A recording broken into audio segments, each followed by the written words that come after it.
Hey guys, welcome back to my channel. It's BeeRose in China. I heard that you might be interested in traveling to China, so I have compiled a list of everything that you will need to know. So sit tight, let's talk about it all.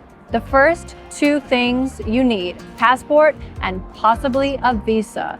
Now, as for your passport, you want to make sure that it has 6 months left in it and also enough pages. This is very important when you're applying for your visa. I recommend for your visa, you talk to an agency and you get them to handle everything because they make it so easy. The only downside to going through an agency is that it's a little bit expensive. Now, there are two circumstances where you may not need a visa. How exciting! The first being a transit visa. It's good for 3 to 6 days. If you are one of these 54 countries on the screen right now, check it out, pause it real quick. If you are, congratulations, you can apply literally when you enter the country. The only thing is you have to be in transit going to another country.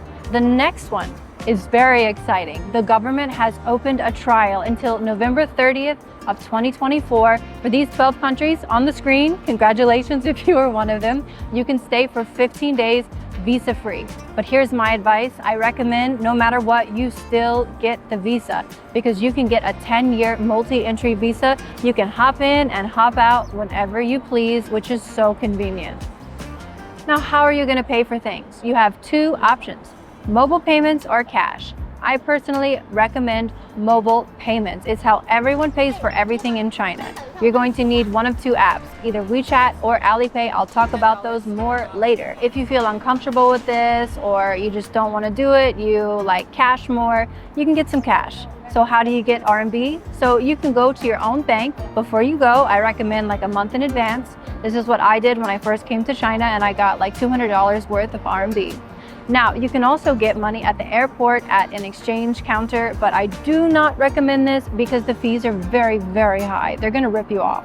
Now, you can also go to an ATM at the airport when you land in Beijing. This is a good option too. The next thing is transportation from the airport. I recommend you get a taxi because there are a ton of them. Literally, when you walk outside, you will see them, boom, right in your face. There's no rocket science involved, I promise. But oh no, you don't speak Chinese. How are you going to communicate with the guy who speaks only Chinese? Easy, just either print out the address of where you're going to go or put it in your phone and show him in Chinese, and then boom, he'll take you to where you need to go. Some hotels do provide shuttles, so you should look into if where you're staying provides that because that is very convenient as well. Now for your hotel, for fabulous food, amazing hutongs, and cool historical sites, I recommend you grab a hotel in the east side. If you want to be bougie, there are tons of 5-star hotel options available that are incredible. But if you want something more affordable, you can find some hotels within the $50 to $80 range that are still amazing. Now, the next point I have to talk about has to do with the law, so it's very important. Police registration. If you stay at a hotel, you do not have to worry about this. The hotel will take care of it for you. But if you stay anywhere else, you have to register with the police within 24 hours and you get a cute little white paper. You have to do this, okay? Don't forget. For the apps that you will need, the first app, and one of the most important of them all, is WeChat. It's like WhatsApp, Twitter, Facebook, Apple Pay, TikTok, and more, all crammed into one. Now remember, I mentioned mobile payments. You will need one of two apps. This is one of them. You can take your international cards and put them in. I have put up a little screenshot on the screen to show you where you need to go to do that. The next app is going to be Alipay. This is more for business stuff, but you need to take your international cards and put them in here because when I first came to China, this is the app I had the most success with when paying for things. Now the app for getting around, Didi. It's just like Uber and fabulous news. It takes your international cards very easily, and you don't need a Chinese number. You can use your international number. Now, you might feel hungry when you're at your hotel and you don't want to go out because you're so tired from walking all day long and exploring. So there are two apps I can recommend to you, Olema and Meituan. You're gonna need a VPN to access any Western sites like Facebook, Twitter, WhatsApp, and more. What should you carry around the city with you? I recommend tissues and hand sanitizer because bathrooms notoriously do not have tissues and soap, which could leave you in a pretty bad situation. Also, before you come, I recommend you practice squatting because a lot of toilets that you may use are going to be squatty potties, which I like more, to be very honest with you. More on the subject of toilets. You cannot flush your toilet paper down the toilets. Trust me, I didn't believe it and I tried and I was in trouble. So just don't do it. The system is just not designed for it and there are just too many people in Beijing. And the next thing is going to be water. It's hard water here. You cannot drink it. So bottled water is going to be your best friend. How can you communicate with people and make yourself understood or ask questions?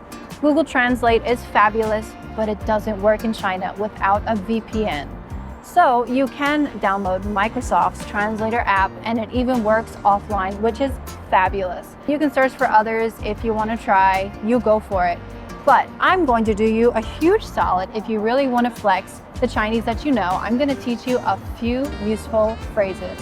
谢谢, thank you, 你好, hello, 再见, bye bye.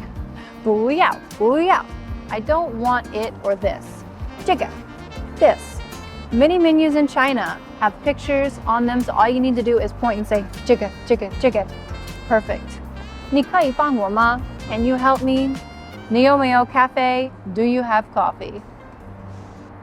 And that's all for you guys. Thank you so much for watching. If you like this video, like it, comment, and please, please, please subscribe. It helps so much. If you do travel to China, I hope you have a fabulous trip. And if you come to Beijing, who knows, we might even run into one another. Now that's all for today. If you like this kind of content, let me know and I will make more. All right, it's time to go home now. The traffic is really bad. It's 5 p.m. So 再见. Bye-bye. Mwah.